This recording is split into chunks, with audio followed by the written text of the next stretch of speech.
असं पश्चिम बंगालमध्ये झालं होतं. त्या गोष्टींबद्दल कोर्टामध्ये म्हणजे सुप्रीम कोर्टामध्ये भारतीय जनता पक्ष गेला होता. कळलं का? आता त्या पक्षाचं आत्ताच्या या महाराष्ट्रातल्या गोष्टींबद्दलचं काय म्हणणं आहे हे एकदा तरी सांगावं. म्हणजे पश्चिम बंगालमध्ये तुम्हाला चालत नाहीत आणि महाराष्ट्रामध्ये तुम्ही करतात. मला या सगळ्या गोष्टींमध्ये फक्त एकच सांगायचं आहे आपल्याला सगळ्यांना आणि त्याही राजकीय पक्षांना पण मला हेच सांगायचं आहे की सत्ता ह्या सत्तेचा अमरपट्टा घेऊन कोणीच आलेलं नाही आहे.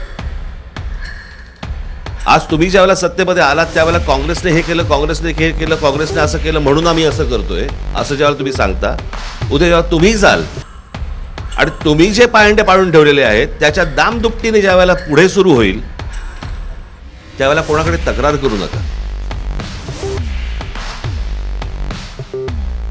याचं कारण आता आपण जे काय करतो आहोत तर जर समजा त्यांना वाटत असेल की आम्ही सत्तेतनं कधीच बाजूला होणार नाही आहोत तर आम्हाला असं वाटतं हा भ्रम त्यांचा दूर झाला पाहिजे.